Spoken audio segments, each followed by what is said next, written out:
Life is a joke that's just begun. Three little maids from school.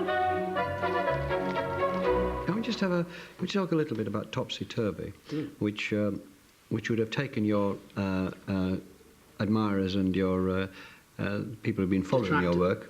Yeah, no, not people who've been following it. I mean, it was a bit of a surprise, wasn't it? I sort of, on one level, I kind of felt it was time to join in the costume drama game a bit, and to, in a way, no disrespect to some other people, to do one sort of properly, i.e. to put real people and real kind of the substance of real moments on the screen. I just thought, take an actual chocolate box subject, like, you know, Gilbert and Sullivan and their operas, and subvert that by saying, okay, let's do it for real. What happened was very peculiar when he made Topsy Turvy, because it doesn't in any way resemble a Mike Leigh film as we know it, and yet, you know, it's quintessentially Mike Leigh because he applies the same insight to the Victorian world as he does to our world, and there are little moments of observation, like the way someone would speak on a phone when the phone had only been around for a few years.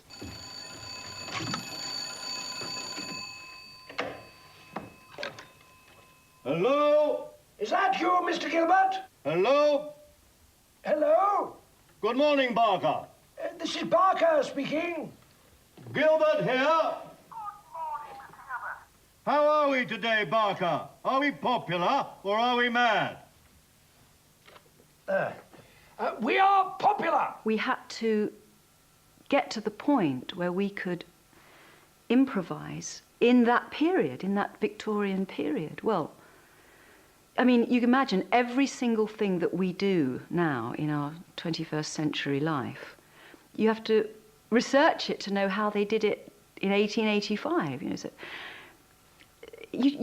there was 6 months, and most of that was spent reading and researching and finding out about life then. And then eventually, I mean, quite late on Topsy Turvy, we started improvising. 1, 2, 2, 2. Come along, that's it. Very good. Excellent, that is exactly it. Thank you very much indeed.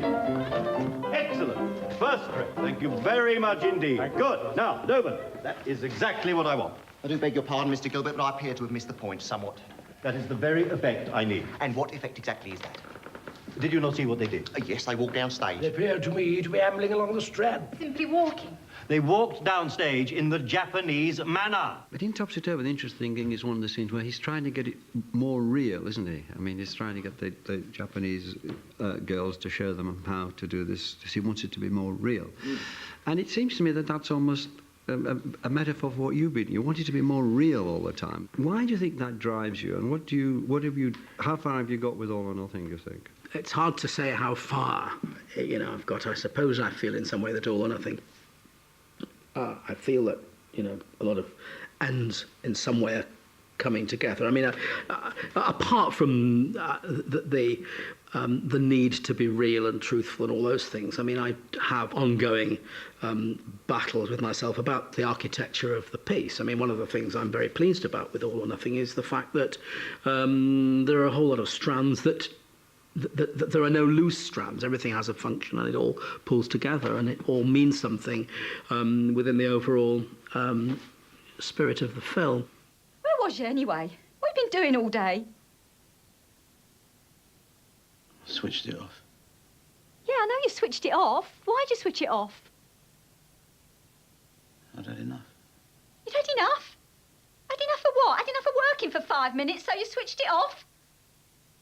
What can I switch off when I've had enough? Had enough of getting up every morning, going to work, doing the shopping, coming home, cooking the tea, cleaning the house, doing the ironing, making sure everyone's got clean clothes on their back. What can I switch off when I've had enough? Had enough of what anyway?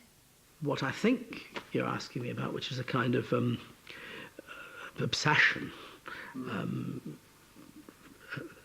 about being real.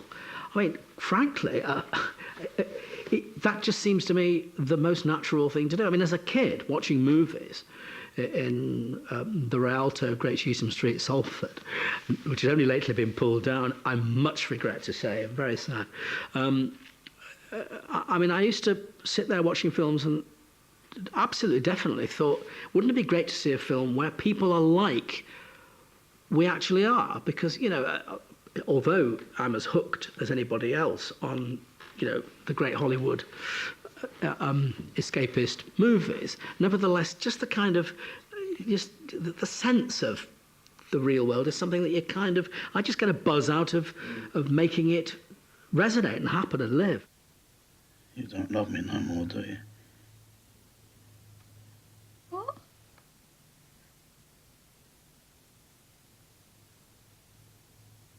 You don't love me.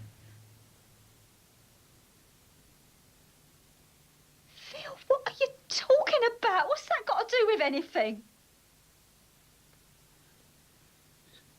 It's got to do with everything. Rory has had heart attack. You ain't loved me for years.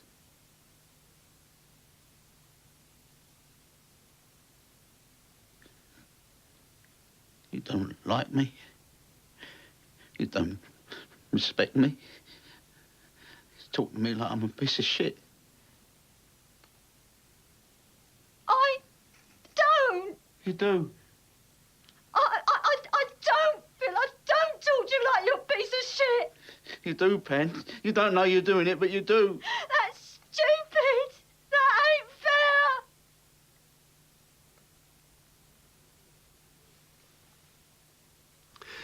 Do you see yourself sort of, I would guess you do see yourself on some kind of journey here. I mean, do you think that this is taking you nearer than you have been before to what you... It's very difficult. I mean, it feels, I mean, all any of us who make things want to do is to try and get better. And in some ways, I feel that that's the case. But to say that it's got there would be entirely erroneous. And also, you know, I think, you know, retrospectively, there's nothing particularly wrong with any of the previous pieces of work, you know, I don't know. I don't know the answer to that, really, honestly. It's a journey, the journey continues.